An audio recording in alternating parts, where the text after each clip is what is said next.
விக்கிபீடியாவில் போய் பாருங்கோ, சாவச்சேரி பெரும்பான்மை எனக்கு. ஒரே ஒரு சுயேட்சை குழு இதுவரைக்கும் வரலாற்றில், அரசியல் வரலாற்றில், இந்த சாவச்சேரி மக்கள் அரசியல் வரலாற்றில் செய்த பெரிய ஒரு சாதனை ஒரு சுயேட்சை குழுவை வந்து பாராளுமன்றத்துக்கு அனுப்பினது. இந்த சாவச்சேரி மக்களோட அன்பும் ஆதரவும் இல்லைன்றா நான் எப்பயோ செத்து போயிருப்பேன்.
இது மாகாண சபை சர்க்கார் நடத்தது.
எல்லாருக்கும் மட்டி கூட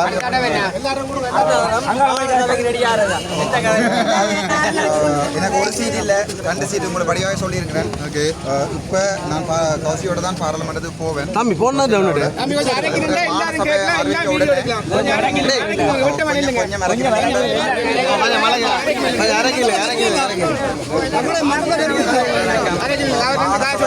உடனே கௌசல்யா வந்து அந்த போஸ்ட் கண்டினியூ பண்ணுவான். நான் திருப்பி மாகாண சபை இது போட்டிடுவேன். எனக்கு என்ன கவலைன்னு சொன்னால் மட்டக்களப்பு கூட நாங்கள் கொஞ்சம் விடுங்க. மட்டக்களப்பு கூட தமிழ் தேசியத்தை இப்போ ஞாபகம் வச்சிருக்குது, கிளிநொச்சி ஞாபகம் வச்சிருக்குது, சாவச்சேரியான் ஞாபகம் வச்சிருக்கான். சாவச்சேரி வந்து ரவிராஜன் என்ற இடம். இங்கே இப்போ சில பேர் அந்த இது போட்டிருக்கணும் என்னென்றால் அந்த மட்டக்களப்பு மட்டும் ஜெலோ கலரில் போட்டிட்டு மிச்ச முழுக்க சிவப்பு போட்டு கொண்டிருக்கணும். இல்லை, விக்கிபீடியாவில் போய் பாருங்க, சாவச்சேரி பெரும்பான்மை எனக்கு ஒரே ஒரு சுயேட்சை குழு இதுவரைக்கும் வரலாற்றில் அரசியல் வரலாற்றில் இந்த சாவச்சேரி மக்கள் அரசியல் வரலாற்றில் செய்த பெரிய ஒரு சாதனை ஒரு சுயேட்சை குழுவை வந்து பாராளுமன்றத்துக்கு அனுப்பினது. இந்த சாவச்சேரி மக்களுடைய அன்பும் ஆதரவும் இல்லைன்றா நான் எப்பயோ செத்து போயிருப்பேன்.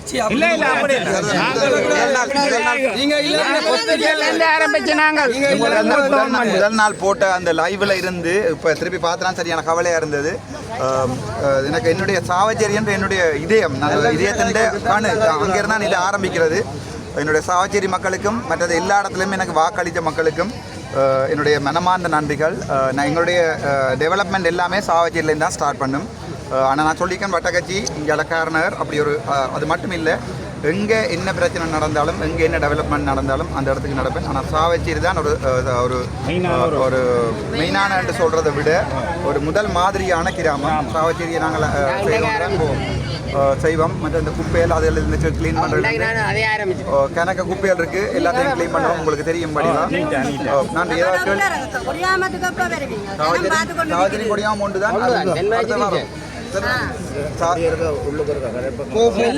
போகணும். சாவச்சேரி தென்மராஜி 60 கிராமங்கள் கொண்ட பிரதேசம். இதை 2 ஆக்கிய தீரோம். நீங்கள் பெரியதாக எல்லா இடத்துக்கும் பதில் சொல்லலாம். பெரியதாக கேட்க போறீங்களே ராசா? கேட்கறதுக்கு ஒண்ணும் இல்லை. நீங்கள் வந்து நாங்கள் கேட்கறத விட நீங்கள் செயல்ல காட்டிங்கன்னு சொல்லிச்சுன்னா இன்னும் மக்களுக்கு இன்னும் ஒரு பெரிய ஒரு சந்தோஷமா இருக்குன்னு நினைக்கிறேன். 21ஆம் தேதி பாராளுமன்றம் கூடுது, அதுக்கு போறேன். அதுக்கு போயிட்டு திருப்பி முழுக்க நான் ஜாழ்ப்பாணத்தில் அனுப்பேன். ஏன்னா உங்களோட கேள்வியெல்லாம் கேட்டு இது கேட்க ஒண்ணும் இல்லை. இல்லையா இப்படித்தானே 100 சொச்சமான ஆக்கள் அவ எம்பியா வச்சிருக்கணும். இப்போ நானா போய் சலுகையை தாங்கொண்டு கேட்குற இல்லை, ராமநாதன் நச்சுனாம் இல்லை, அது தமிழ் மக்களுக்கும் சாவச்சேரி மக்களுக்கும் அது இழுக்கு.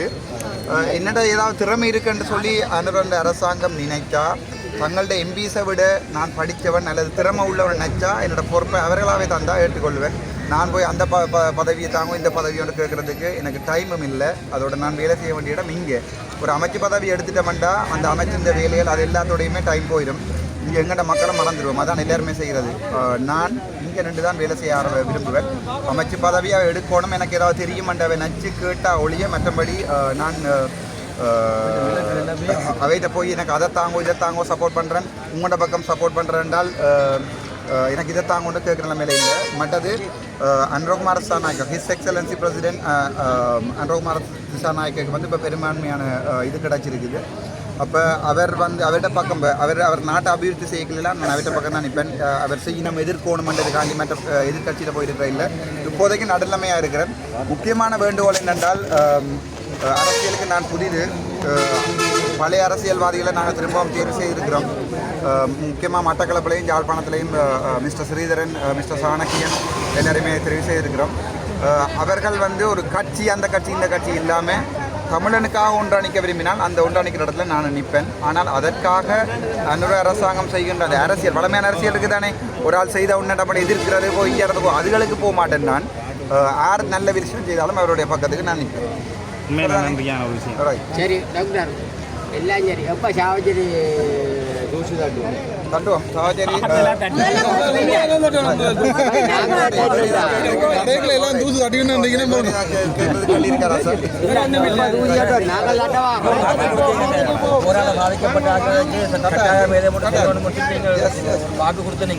முதலாவது கட்டமாக நீங்கள் பாராளுமன்ற உறுப்பினர்களாக வந்து பன்முகப்படுத்தப்பட்ட நிதி வந்து தரைக்கெல்லாம் அந்த பன்மைப்பட்ட நிதியில இருந்து நான் என்னுடைய முதலாவது வேலையை ஆரம்பிப்பேன். பாதிக்கப்பட்ட போராளிகளை தான் ஆரம்பிப்பேன். அதை முதலாக கட்டாயம் நீங்கள் செய்யலாம். கொடுத்த வாக்கு அதான் முதலாக. தனிப்பட்ட கேள்வி என்னன்னு கேட்டால் நீங்கள் வந்து பாராளுமன்றத்துக்கு போறீங்க, உங்களோட கோரிக்கையில இங்கே கொண்டு போய் மக்கள் மத்தியிலேருந்து எடுத்து கொண்டு போய் அங்கே வைக்கிறீங்க. அவையிலும் அதை ஏற்றுக்கொண்டுச்சுனோம்னா நீங்கள் அவையோட சப்போர்ட்டருக்கூட அவையோட இணங்கி செயல்படுவீங்க. இப்போ நாங்கள் எங்களுடைய கோரிக்கைகளை பாராளுமன்றத்தில் சொல்லிக்கல, அதை மனசுத்தியோட ஏற்றுக்கொண்டா பரவாயில்லை. பாராளுமன்றது அரசியல்வாதிகள்ட்ட மேடு. அப்போ அங்கே சொல்றது ஒரு விஷயம் நடக்கும், விஷயம் நடக்கலாம். அங்கே நான் அப்படி செய்ய மாட்டேன். நான் மக்களுக்கு சொல்றது தான் நாங்கள் நடக்கும். இந்த ஃபோன் 3 நம்பர் போட்டிருக்கிறேன். அந்த ஃபோனில் கிட்டத்தட்ட 2 மணி நேரத்தில் 561 கோல் ஆச்சுன்னா பண்ணி பார்த்தேன். மக்களோட இப்போ நீங்கள் ஃபோன் மூலம் தொடர்பு ஜாவஜரிக்கா இப்போ ஒரு ஆஃபீஸ் தூரம் போடுங்க. அந்த 3 ஃபோன் நம்பர் இருக்குது. அதை விட இந்த அட்ரஸை போடுறேன். எழுத்து மூலமாக நீங்கள் ஏதாவது தந்தால் மட்டும்தான் நான் ஆக்ஷன் எடுப்பேன். கோல் பண்ணி அங்கே ஒரு பேர் அமௌண்ட் போட்டு நீங்கள் போயிருக்கீங்க, நான் அங்கே போன அப்புறம் அடுத்த வழக்கம். சரி, நீங்கள் எனக்கு எழுத்து மூலமாக உங்களோட பேர் எல்லாத்தையும் வெளிப்படுத்தி உங்களோட ஃபோன் நம்பர் எல்லாம் வெளிப்படுத்தி இந்த அட்ரஸுக்கு நான் அட்ரஸ் போடுறேன். அட்ரஸுக்கு நீங்கள் அனுப்பினீங்கன்னா எங்கே என்ன பிரச்சனை நான் ஆக்ஷன் எடுப்பேன். முதலும் இப்படி தான் கிண பேர் வந்து அங்கே பிரச்சனை இங்கே பிரச்சனை என்று சொல்லி எல்லாரும் சொல்லி நான் ஆக்ஷன் எடுத்தேன். ஆக்ஷன் எடுத்த அப்புறம் கிடச்ச அது வழக்கில் தான் எனக்கு விழுந்தது. ஆதாரத்தை வாங்க நான் ஜெயிலில் இருக்கீங்க கோஷலாக சொல்லிவிட்டு நான் இப்படி அவைகிட்ட போய் சொல்லுங்க டாக்டர் ஜெயிலியாமன்னு சொல்ல அவை கோல் பண்ணிக்க கோஷல் ஞாபகம் இருக்கு. அப்படி யாரையும் எனக்கு தெரியாது. டாக்டர் அர்ஜுனாண்டாருன்னு தெரியாது சொல்லியிருக்கேன். மக்கள் நாங்கள் உங்களுக்கு பின்னால நிற்போம். சாவஜரிக்கா எங்களுக்கு ஒரு ஆஃபீஸ் திறந்தே ஆகணும். மக்கள் கட்டாயம் துறப்பம். மக்கள்கிட்ட ஃபோனில் சொல்லிட்டு அப்படியே நின்றுட்டீங்கன்னு சொன்னால் நான் ஃபோனில் கேட்டுட்டு நிப்பாடிடுவேன். நீங்கள் கையில் எழுதி உங்களோட கைப்பட எழுதி உங்களோட அட்ரஸ் எல்லாம் எழுதி நீங்கள் எனக்கு அனுப்பினா மட்டும்தான் அது சம்பந்தமான ஆக்ஷன் ஆக்ஷன் எடுப்படாது. நீங்கள் ஒரு வைத்தியசாலையில் பிரச்சனை நடக்குதுன்னா ஒரு வீடியோவை அனுப்புங்கோ, அல்லது வந்து ஒரு பொது இடங்களில் யாராவது காசு வேண்டினா மக்கள் அடிக்கணும், பொம்பளை பிள்ளைகளுக்கு பிரச்சனை நடக்கண்டா இல்லை எவிடன்ஸோடையும் எனக்கு அனுப்புங்க. நீங்கள் எல்லாத்தையும் பிரிண்ட் பண்ணி போட்டு இந்த வீட்டு அட்ரஸுக்கு போடலாம். இமெயில் அனுப்பக்கூடியாக்கள் அனுப்பலாம், வாட்ஸ்அப்பில் அனுப்பக்கூடியாக்கள் அனுப்பலாம். உங்களோட கைப்பட கடிதம் உங்களை சந்தித்து ஆஃபீஸுக்கு கூப்பிட்டு கதைச்சு அது பிரச்சனைன்னு சொன்னால் பிரச்சனையை ஆராய்ஞ்சு அதுக்கு பிறகு தான் இந்த பிறந்த ஊரில் உணாவில் ஒரு அந்த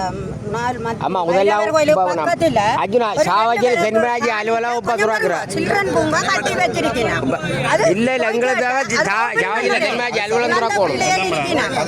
பேர் வந்து அங்க போயினாம் எங்க யாழ்ப்பாண கச்சேரியில இருக்க பூங்காக்கு பிள்ளைகளை கூட்டி கொண்டு போயினாம். அதை திறந்தா இந்த ஜென்மராஜிக்கு இருக்கிற பிள்ளைகள் எல்லாரும் பெற்றார் எல்லாம் அந்த பூங்காக்கு